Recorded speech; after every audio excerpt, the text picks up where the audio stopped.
Our story takes place in the state of Manipur. Manipur, in India's northeast, is said to be a place where the goddesses took to weaving. Of the 40 odd tribes that constitute the Naga society, about 20 live in this state. They are nothing less than the precious pearls in the mosaic of India's diversity. The Nagas share an identical source of ethnic group and have some commonality among themselves. However, one can see distinct marks of differences as well. The Nagas clad in colorful shawls are a common sight. Shawls give warmth and add beauty to the life of the Nagas and have colored their culture and history. Wherever they are, the Nagas are never complete without a shawl. The Naga shawls may look similar to an outside eye, but the native eye perceives the designs and textures, varied, distinct and unique to each tribe. The Naga tribes inhabiting the hills of Manipur are a familiar population. Agricultural practices hold a prime importance in the life of the Nagas. Living life in the bosom of nature, they extract their lifestyle, art, culture and tradition from their experiences with nature. Nagas are an artistic people. Women, when not engaged in the field works or household activities, weave shawls and other clothes on loin looms to meet their family needs. Weaving is not a profession to earn a living. It is a must for every Naga woman to know this art. The Nagas have covered a long distance to reach this stage of wearing colorful shawls. They have trickled through crossroads and milestones.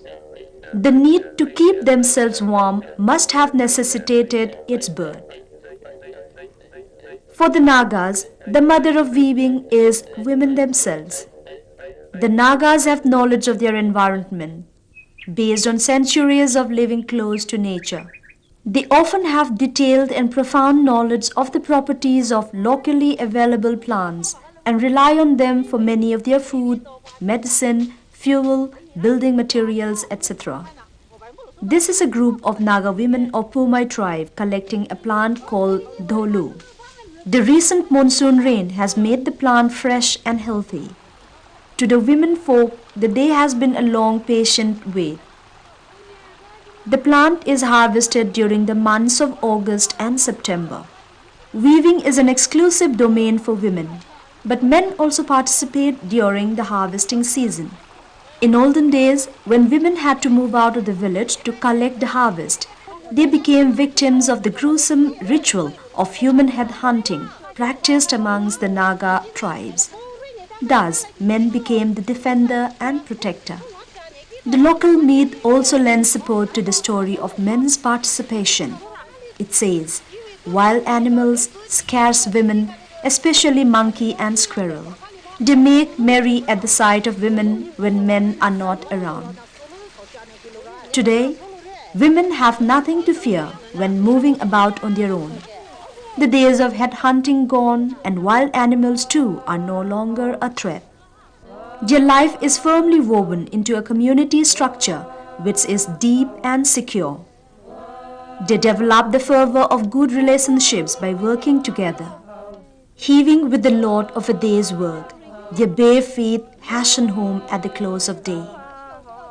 They have walked barefoot on stones and thorns, in mud and slush, in jungles and fields, since they were children. Once home, they first prepare the family's evening meal before resting their tired limbs. The wisdom of the elders are passed on around the bonfire.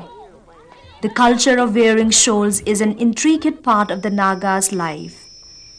The sun, the fire, and the shawl are essential to the Nagas, all three providing them with warmth.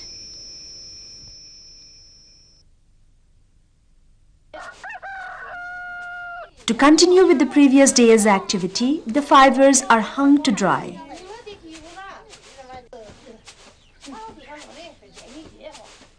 After a day of natural treatment in the sunlight, the fibers are taken to another location where other household chores are also carried out side by side. Husking paddy is a daily routine for women, though not categorically their domain. Chaffing is done by women only. The fibers are split into very fine strands. These are then spun by twisting 2 to 3 strands together. When the thigh hurts from twisting the strands for long, some ash is applied. It gives them relief from the pain.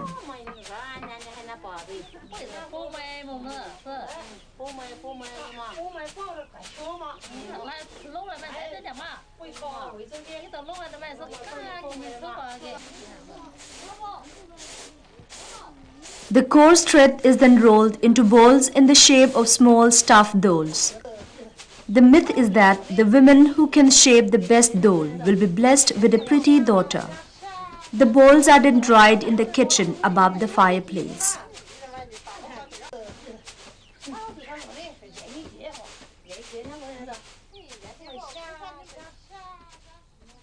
Although a household works in an organized team, women have more responsibilities to shoulder.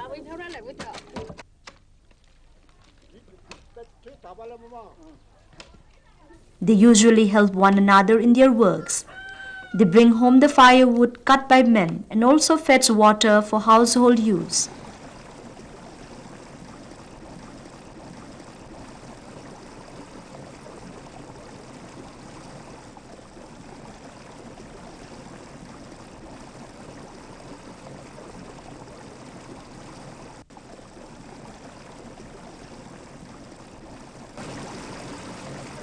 The ritual resumes. The bowls are moistened in the water.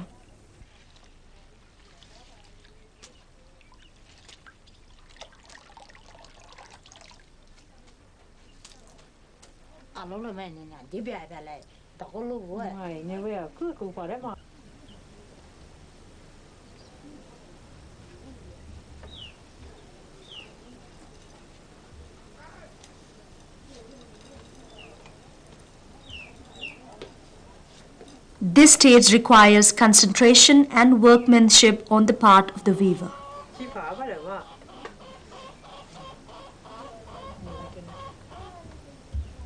The endurance of the thread is put to test here. When a weak joint of the thread gives way, a knot sets it right.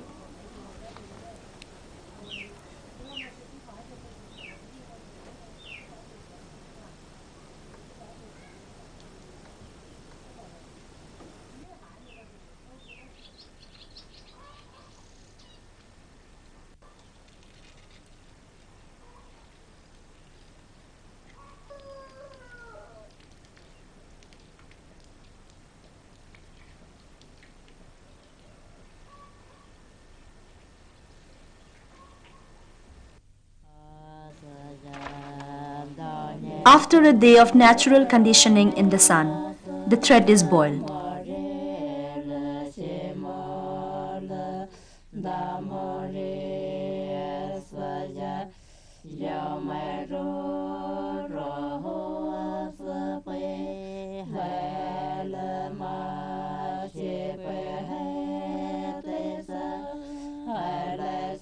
Ash is added and stirred until they emit a peculiar odor which tells the weaver that the thread can now be beaten.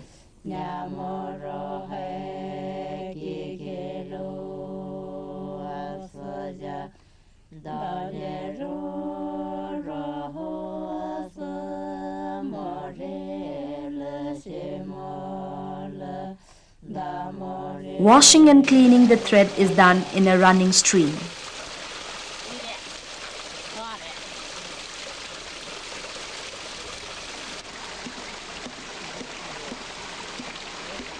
Beating is repeated continuously to make it soft and white.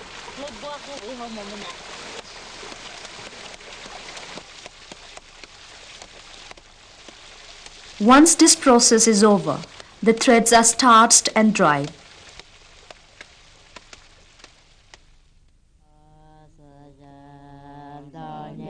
No dye is applied to these threads. Their colors are natural.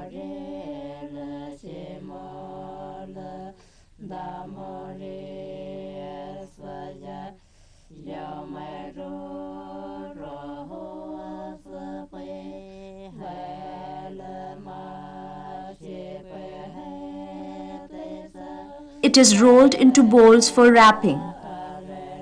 Generally, 12 bowls are required to weave a shawl.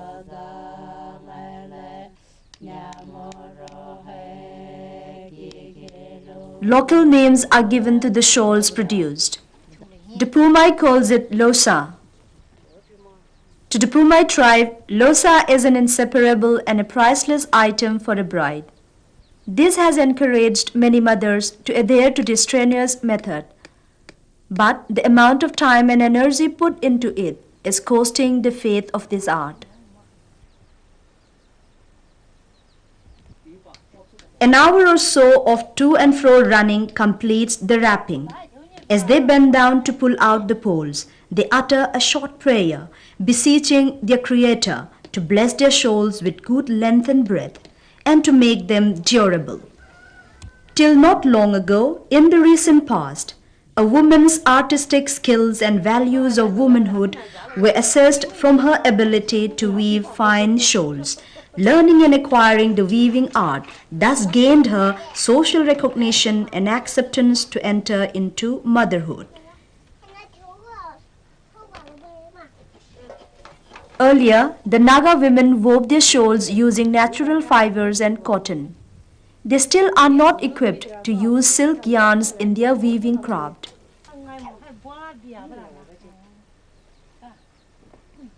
The evolution in their weaving touched another stage in the 1950s with the introduction of imported staple yarns, and in the 60s, 4-ply wool became available to them. The 70s proved to be a boon to the weavers with the introduction of ready-made 1-ply and 2-ply wool yarns.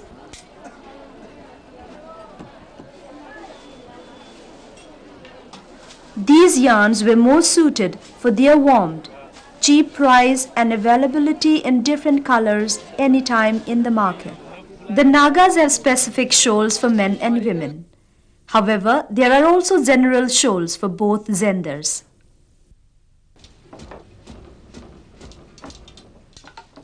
This anal shawl is used by both sexes. The colors of these shawls speak the vigor and vibrance of Naga culture. The Kabui has about 6 colorful shawls. Kabui shawls have a monopolistic design in a row of pyramids. The pattern is believed to be God's mark.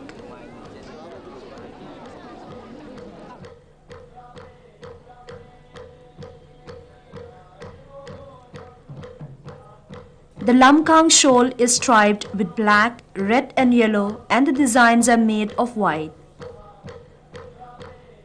The Mau and Pumai share an identical culture and have common shawls. The Angami tribe of Nagaland also wear this shawl. This particular shawl is worn by a Mau lass. Mau girls embrace white color, symbolizing virginity and youthful exuberance. Black is favored for boys, conveying bravery and energy.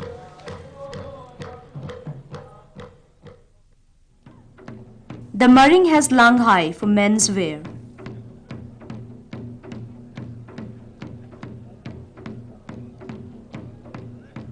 The cultural attires of most Naga tribe consist of shawls.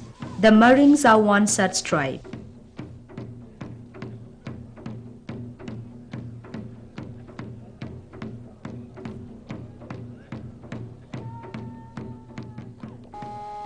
The whole body of this Tarao shawl, especially reserved for the elders, has python patterns.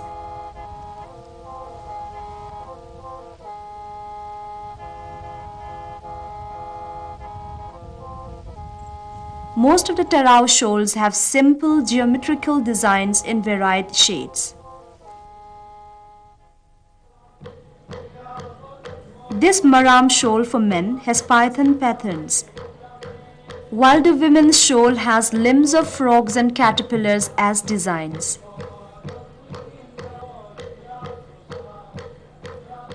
The Moyon and the Monsang has same origin.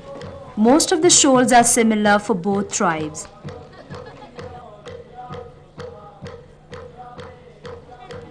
The Kurkampin shawl is exclusively worn by the Moyons.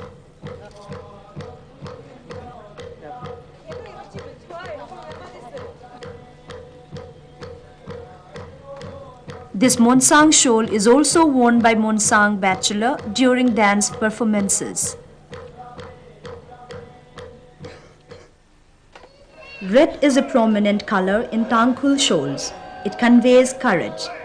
Their shawls are complemented by the designs of spearheads in white and green.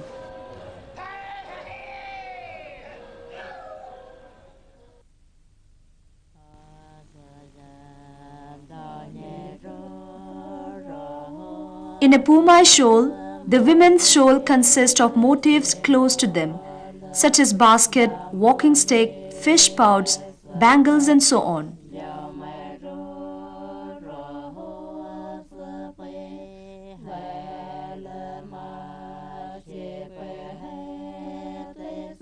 And in men's shawl, the motifs include tools like spears, doors, shields, which are of men's importance. The natives interpret these designs as realistic portrayals. Honoring a husband with a shawl is a must for every Naga woman. The shawl then becomes a sacred symbol of love and unity, which must accompany him to the grave. The designs are either stitched or woven by using extra webbed method depending upon the motifs.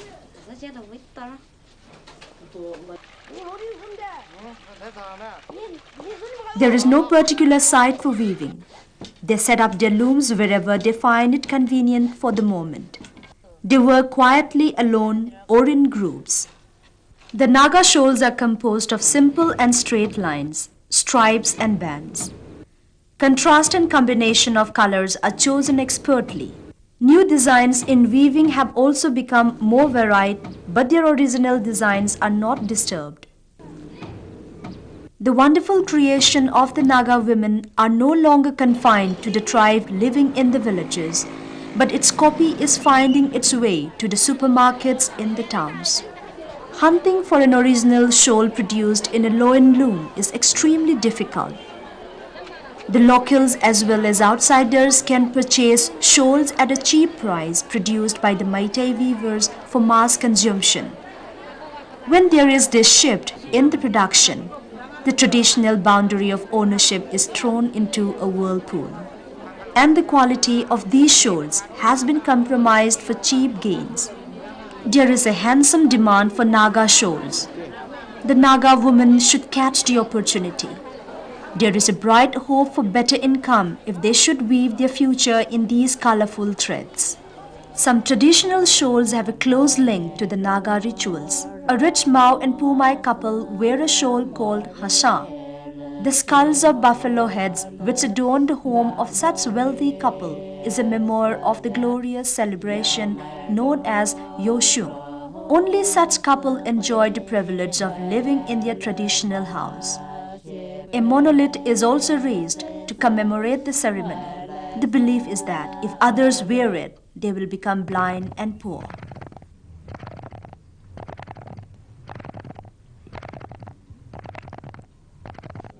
The shawls also throw light on the history of the Nagas. This is a village king of the Pumai, wearing a shawl known as Samilanmi. In the olden days, this shawl was a gift from the Meitei king to the Naga village chiefs to honor their bravery and valor. Only Meitei weavers weave this shawl. Today, the elders of Pumai and Mao claim this rich legacy. For the Nagas, gifting a shawl is a gesture of goodwill and friendship. Honored guests and friends are always parted with a shawl. When different Naga tribes come together for common functions, what distinguishes one tribe from another is the shawl they wear.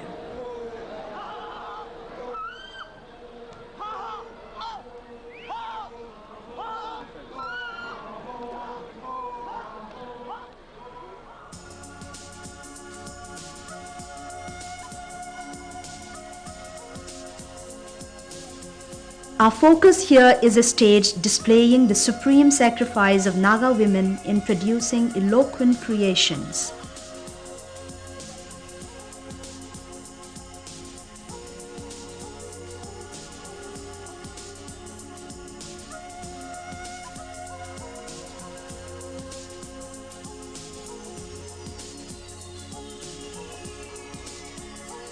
We sing and dance when we are lifted up by the spirit of beauty in sight and sound. The woven clothes give them confidence as they take bold steps ahead. But behind this scene are the women who tirelessly spend long hours in the loin looms. Weaving is just one of the many duties Naga women perform in their houses.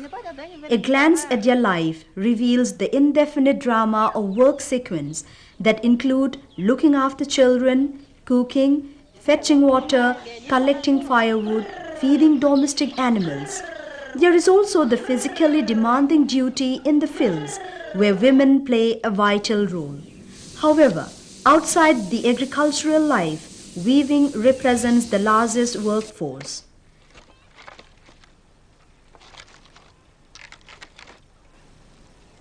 In a traditional Naga family, the women are weavers, while the men take charge of all the bamboo and cane works.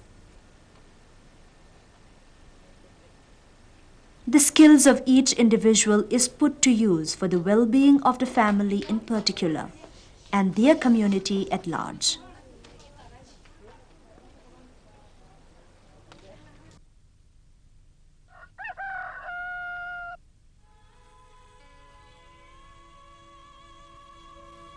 The inevitable wind of change has also touched the life of the Nagas. Their life patterns are changing, and the new generations are trying to excel in other creative avenues.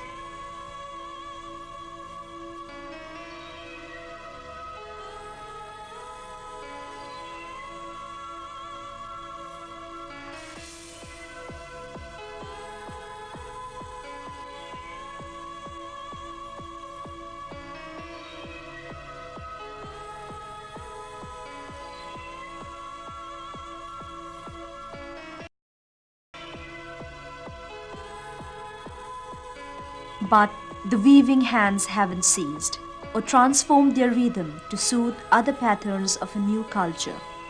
It has been said in legends that Naga women play with colors as they weave dreams on their looms. Women's untiring hands have created fascinating shawls as they play with different color combinations. Mother Nature has been an inspiration that draws out the creative juice of these women.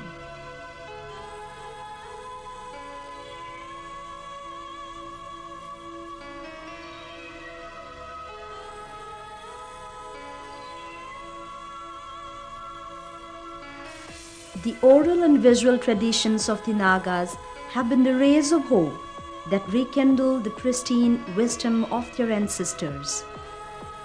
The weavers see color, rhythm and harmony in life through the compositions and forms of their creation. It is important to ensure that this inherited art of weaving is not lost in our time. The future can still be brighter.